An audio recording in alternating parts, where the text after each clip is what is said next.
बाजी के बेटों का जो अंजाम है वो दर्दनाक स्टार्ट हो चुका है।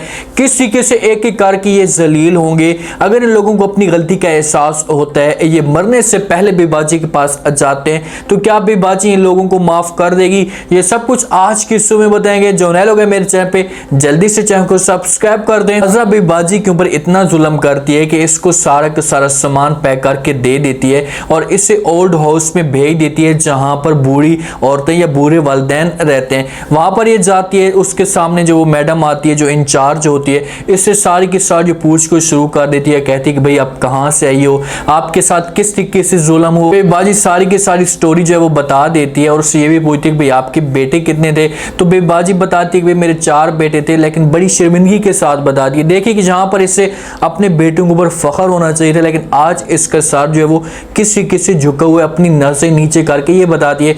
इसे बताते हुए शर्म आती है कि भाई मैं कैसे बताऊं कि भाई मेरे 3 से 4 बेटे थे और यही बेटों ने मेरे साथ इतना बड़ा जुल्म किया। वो बेचारी अकेलापन जो है महसूस करती है और वो मैडम को कहती है कि भाई मेरे अंदर जितनी भी सांसें जो है वो बची हुई हैं, मैं अब सारी की सारी जो सांसें हैं और जो बची कोई जिंदगी है यहीं पर गुजारूंगी। तो मैडम उसे इजाज़त दे रही थी और कहती है कि ठीक है भाई, मुझे किसी किस्म का कोई भी इतराज़ नहीं है। ना सुकून के साथ वो आराम कर सकती है, ना दिल के साथ वो खाना खाती है, क्योंकि उसे बहुत ज़्यादा दुख होता है कि यार मेरे इतने बच्चे मुझे इतना तक संभाल नहीं सकते कि आज ये नौबत मेरे साथ पहुंच आई है। अज़रा की जो बेटी होती है वो अपनी माँ को जो है वो रोकने की उस वक्त भी कोशिश करती थी कि भाई माँ जी तुमने इस किस्म की हरकत नहीं करनी। वो बार बार अपनी माँ को रोकती थी, लेकिन माँ ने जो है वो कोई भी बात नहीं सुनी थी अपनी बेटी की और धक्के देकर बेबाजी को घर से निकाल दिया था। लेकिन बेटी जो अपनी माँ को धमकी देती है, उससे कहती कि माँ जी मुझे ये बताओ कि जब जो है पापा चांद घर में आएंगे और उसने अगर माँ का पूछना है कि भाई माँ कहाँ है, तो जब उसे इस बात का पता चलेगा तो आपके ऊपर वो गुस्सा करेगा, आपको मारेगा या डांटेगा। तो अज़रा जो है वो अपनी वहां पर बेटी को खामोश करा देती है। उससे कहती है कि भाई आपने इस बात की फिक्र नहीं करनी, अगर वो मुझसे पूछेगा भी सही तो मैं आगे से उसे हैंडल कर लूंगी, लेकिन तुमने ऐसा अगर कुछ बताने की कोशिश की तो आपके साथ बहुत ही बुरा होगा।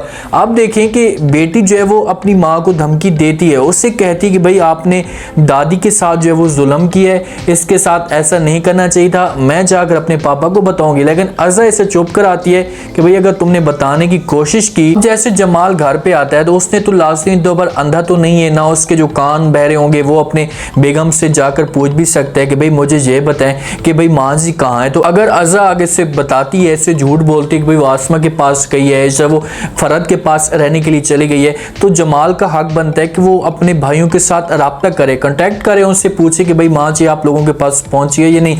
लेकिन इतना खबीस होगा कि ये बिल्कुल भी इस बात पे आगे जिक्र भी नहीं करेगा। ये तो खुद अंदर से खुश होगा कि भाई चलो शुक्र है जान छूट गई है। और ऐसा हो सकता है कि ऐसे बातों में घुमा दे, इसका जो माइंड है और तरफ चला दे और जमाल के जहन में ये बात बिल्कुल भी ना आए। नसीर और आसमा जब घर आते हैं, नसीर उसे लेकर आ जाता है। नसीर तो उसी वक्त फौरन घर पे वापस चला जाता है जिस वक्त वो आसमा को छोड़ता है। छोड़ने के बाद वो तो अपना ज़्यादा जो वक्त है वो रक्षी के साथ गुजारता है और जिस वक्त आसमा घर पे मौजूद नहीं होती तो उसके बाद वो सारा का सारा काम करना चाहता है। वो चाहता है कि जल्दी जल्दी जो घर है ये सारा का सारा रक्षी के नाम कर दूं, ताकि आसमा अगर कोई पूछती भी है तो इसके हाथ में कोई चीज़ ऐसी ना लगे। आसमा जो है वो नसीर को कहती है कि ठीक है भाई हम इस वक्त घर में आ चुके हैं, आप ऐसा करें कि जमाल भाई को कॉल कर लें, उसके साथ बात कर लें माँ जी की हालत कैसी है, क्योंकि मैं माँ जी का नंबर मिला रही हूँ लेकिन पता नहीं उसका नंबर क्यों नहीं मिल रहा। तो वहाँ पर नसीर जो है फ़ौरन आसमा को खामोश करा देते, उससे कहते हैं कि भाई आपको जो है वो इस किस्म की बात करने की कोई भी ज़रूरत नहीं है, जब माँ की पूछने की ज़रूरत नहीं है। आप देखें कि बहू अच्छी है और वो नसीर से पूछने की कोशिश कर रही है, उससे कह रही है कि आप माँ के साथ रब्ता करें, लेकिन आगे से नसीर का बात करने का अंदाज देखें कि वो आसमा को भी खामोश करा देता है। उससे कहते हैं कि भाई ना मैं पूछूंगा और ना ही आपने पूछना है। अब आसमा हो सकता है कि नसीर को ये भी कहे कि भाई हम इस घर में आ चुके हैं, तो आप ऐसा करें कि जमाल को कॉल करें, उससे कहें कि भाई माँ जी को हमारे पास छोड़कर आ जाए। लेकिन नसीर को तो बहाना चाहिए था और उसने ये बहाना बनाया था कि आसमा को मैं छोड़कर आऊँगा अपने माँ वालों के घर, तो माँ जी यहाँ पर अकेली नहीं रह सकेगी, तो वो मजबूर होकर यहाँ से चली जाएगी।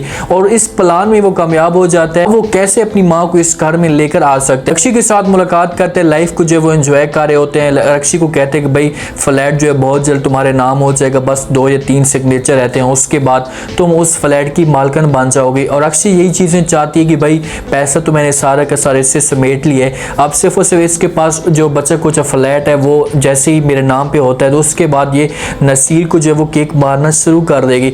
नसीर तो इस वहम में से, इस गुमान में पड़ा हुआ है कि मैं हर चीज़ इसके नाम करता जाऊँगा तो ये मेरी मुट्ठी में आ जाएगी और कभी भी मुझे नहीं छोड़ेगी।